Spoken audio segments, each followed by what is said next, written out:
Ricardo Sevilla. Grábenme, muchachos, voy con el maestro Ricardo Sevilla, periodista independiente, escritor, columnista del diario Basta, fundador y conductor de espacios en su canal de YouTube, Los Datos Duros, y orgullosamente miembro de esta familia sin censura. Si bien mi tono ha sido de mucho sarcasmo, mi querido Ricardo, espero que haya sido lo suficientemente claro este contexto que te doy para que nos hables del berrinche de los conservadores.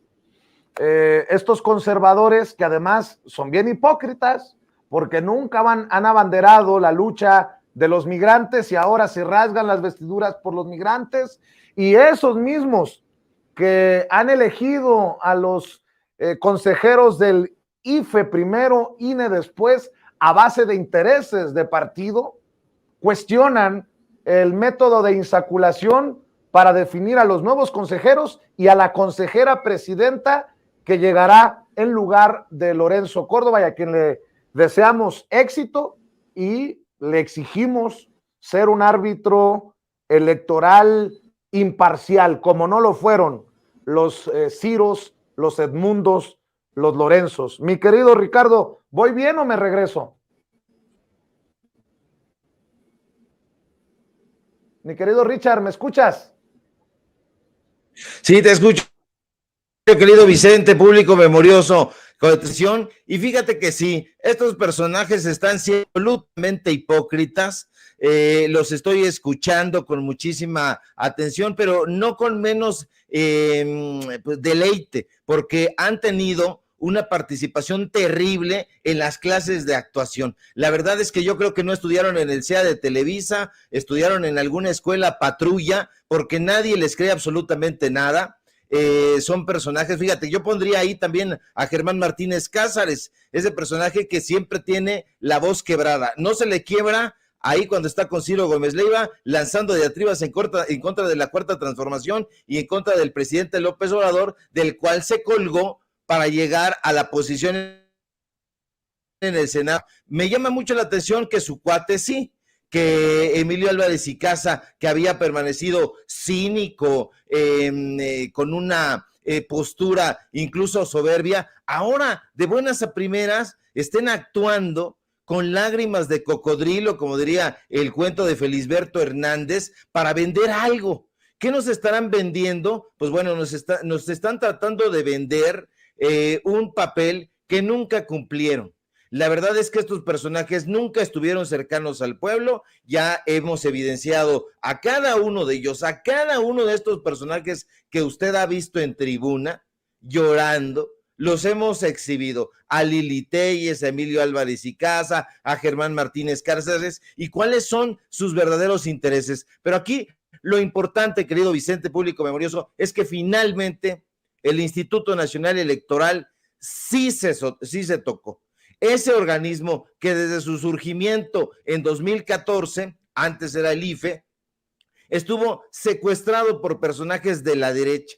Pues ese organismo se ha liberado finalmente del yugo que le impuso el polémico Lorenzo Córdoba Vianello, al que vemos aplaudiéndole ahí a su cuate Ciro Murayama estas lágrimas de cocodrilo. Pero fíjate, el racista y virulento Córdoba ya se va, y entra el relevo Guadalupe Taidei Zavala, quien fue designada en las primeras horas del día de hoy como la sucesora del hijo caradura de Arnaldo Córdoba en la presidencia del INE. Pero Taidei Zavala, a diferencia de su antecesor, y en eso habría que centrarnos un poco, tiene una enorme y probada trayectoria en el ámbito electoral. No es una comentarista como el presidente López Obrador comentó hoy con mucho tino, una comentarista como lo fue Lorenzo Córdoba de Aristegui Noticias. No, fíjese, la nueva consejera presidenta del INE, que ya es prácticamente, es licenciada en Administración Pública por la Universidad de Sonora, y desde hace muchos años, desde el 91, ha ejercido puestos en el gobierno local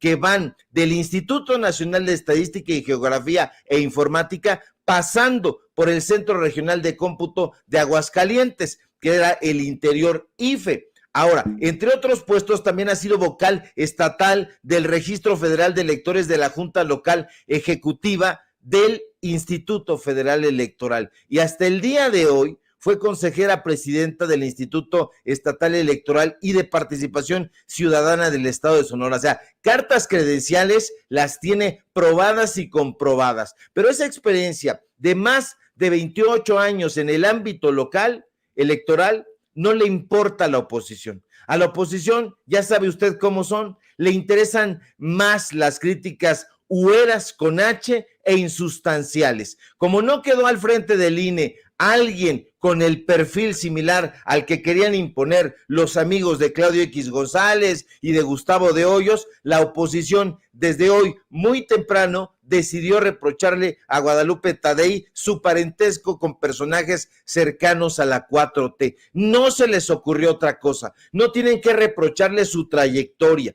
no se han echado un clavado para ver cuál es el trabajo que ha hecho y si ha sido eficiente en él. Eso no les interesa. Ellos se concentran en la cercanía que tiene con la Cuarta Transformación, con la transformación del pueblo de México. ¿Eso está prohibido? Para nada. Y si no, que le pregunten a José Woldenberg, que tenía una cercanía y tiene una cercanía muy, muy grande con la derecha recalcitrante, sino que le pregunten al propio Lorenzo Córdoba. Eso no está prohibido, las afinidades para nada. Pero, ¿tiene Guadalupe Tadei parentesco con personas afines a la Cuarta Transformación? Por supuesto que sí. La nueva consejera presidenta es familiar de Jorge Tadei Bringas, el coordinador estatal de programas sociales del gobierno federal. También es familiar de Pablo Tadei Arriola, quien fue designado, usted lo sabe, como director de la empresa Litio para México, Litiomex. Ahora, Tadei Zavala, que a mí me parece muy, muy destacado, muy relevante, es la primera mujer en la historia en ser consejera presidenta del instituto, y tras la salida del polémico Lorenzo Córdoba, presidirá el Consejo General del INE. Tendrá como consejeros a Jorge Montaño Ventura, del que no se ha hablado, a Rita B. López Vences, que tampoco se ha hablado de ella, y a Arturo Castillo Loza. Es muy importante dar a conocerle a la gente los pequeños datos biográficos de estos personajes, porque por más que le busquen, no tienen esa trayectoria tan siniestra como sí la tiene y sí la tuvieron Lorenzo Córdoba, Ciro Murayama y otros tantos de los que poco se habló. Jorge Montaño Ventura es tabasqueño. Fue elegido por el Senado de la República al cargo de magistrado del Tribunal Electoral de ese estado y fue electo magistrado presidente del mismo. O sea, hay elecciones, conocen el asunto democrático y eso está muy bien. Quien ha recibido las palmas más abiertas de Morena, digamos, ha sido Rita B. López Vences, porque su último cargo fue como consejera electoral del Instituto Estatal Electoral y de Participación Ciudadana, y pues bueno, no es desconocido que hay una afinidad con el proyecto de la transformación, pero fíjate, no se ha hablado lo suficiente de Arturo Castillo Loza, quien no estudió en México, estudió en la Universidad de Nueva York, que está plenamente vinculado a la derecha, plenamente vinculado al grupo Nexos, un personaje que fue ahí, como no queriendo la cosa, secretario de tesis de la Sala Superior del Tribunal Electoral del Poder Judicial de la Federación, adscrito a una ponencia muy clara, a la de José Luis Vargas Valdés, este personaje pues bastante polémico y que no se puede decir que sea afín ni a la Cuarta Transformación ni afín al pueblo de México. Ahora, se elige por insaculación, ya se ha dicho, eso minimiza el faccionalismo, eso hay que decirlo. O sea, si le tienen que reprochar la derecha algo a estos consejeros, pues tiene que ser al hado, a la suerte, a la buena estrella para los consejeros, a la mala estrella para ellos. ¿Por qué? Porque ahí es prácticamente una tómbola.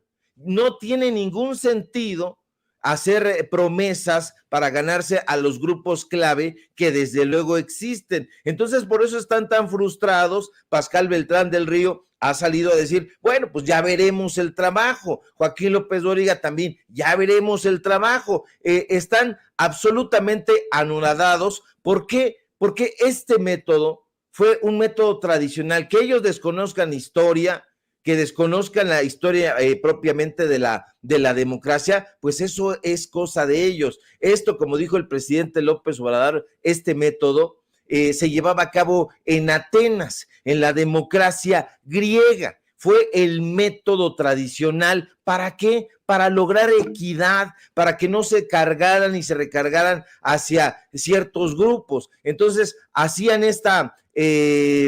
pues este ejercicio empleando una máquina. Y bueno, pues le hacían ranuras al azar, metían ahí una especie de pedacitos de chapa de bronce y pues bueno, ahí iban sacando. O sea, se lo dejaban, insisto, al azar, a la suerte, a la fortuna. Entonces, que el presidente se congratule de que las cosas hayan salido como le estaban reprochando, pues bueno, eso está muy bien. O sea, ahí no puede haber ningún reproche. No es una imposición del presidente López Obrador. Eso tiene que quedar muy claro. Ahora mal, en el peor de los escenarios, tendríamos que pensar que ha habido personajes que han llegado a la Cámara de Senadores, a la Cámara de Diputados, a la Suprema Corte de Justicia de la Nación, que en apariencia son afines al López Obradorismo y sin embargo no han trabajado una vez que ya han desempacado ahí a favor del pueblo de México, no lo han hecho. Entonces sí vale la pena resaltarlo, porque si nosotros pensamos, por ejemplo, en Margarita Ríos Farjat en la Suprema Corte de Justicia, se tenían esos mismos señalamientos, es que va a trabajar para el presidente López Obrador y que ha sido prácticamente lo opuesto, y así ha ocurrido con Germán Martínez Cázares, así ha ocurrido con la misma Lili Téllez, así que no hay garantía de que Guadalupe Tadei vaya a trabajar en pro del López Obradorismo, como están acusando. No, aquí la intención y el interés es que se terminen los privilegios de la burocracia dorada, que se disminuya el dinero que se gasta en elecciones, y ese va a ser el principal desafío de estos personajes, tanto de Guadalupe Tadei como del resto de los consejeros, querido Vicente. Pues qué duros momentos para la oposición. Se quedaron sin alfiles importantes en el INE y llegarán nuevos consejeros con obviamente las reservas correspondientes a buscar hacer un trabajo que dejaron de hacer o que nunca hicieron. Eso está para el debate, los Lorenzo Córdoba y los Ciro Murayama.